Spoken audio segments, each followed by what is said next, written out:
Hey, what is up guys? Welcome back to another video about Aviation Master 100. Today, we'll be looking at the RAF Flight Training School during World War II. So, sorry about that. The RAF were very famous for trainer aircraft, such as the Tiger Moth and other planes like that.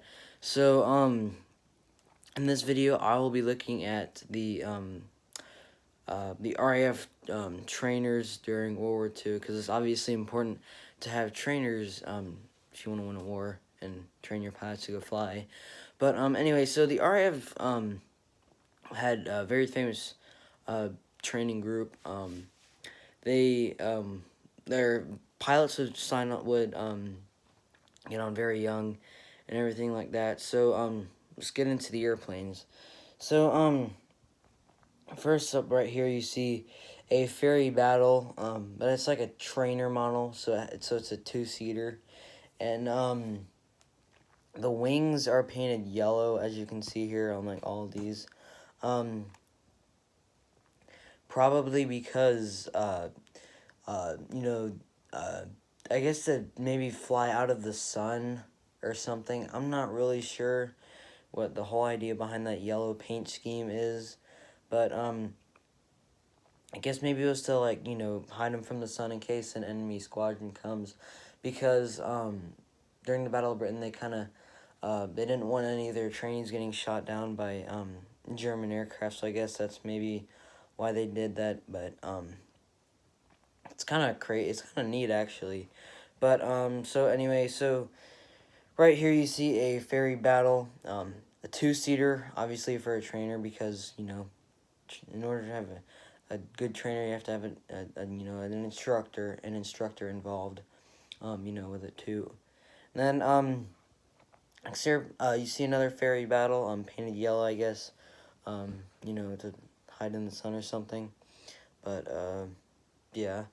Then there's another ferry battle, I guess. I think these ones that were yellow are maybe like also used for uh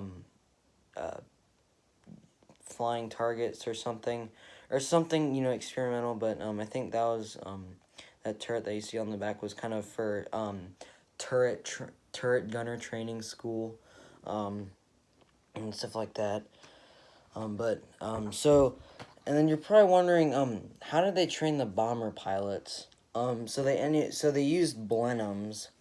They used Blenheims to train the bomber pilots. Who would then go on to fly Lancasters and other bigger bombers and other Blenheims too.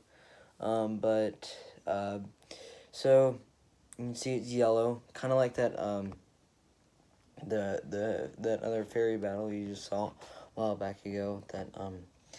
That crazy yellow paint job.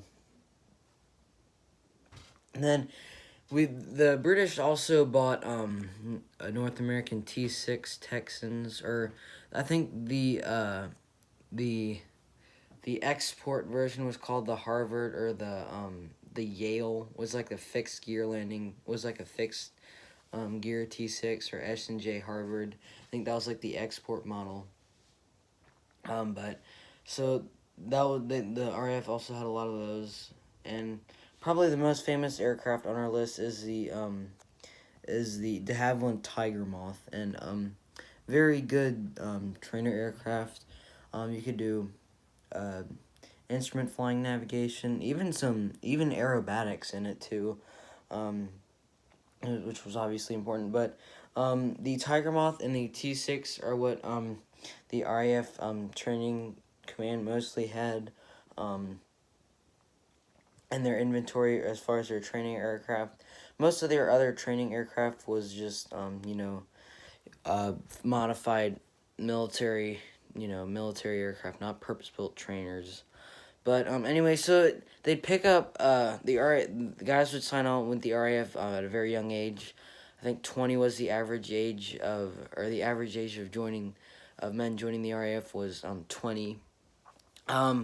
They would it would get they would go over the instructors would go over basic topics, such as the principles of flying, navigation, mathematics, everything like that. And then they would start off in trainers such as Tiger Moth and the T-6, and then they would move on to more powerful aircraft, like the Hurricane and the Spitfire.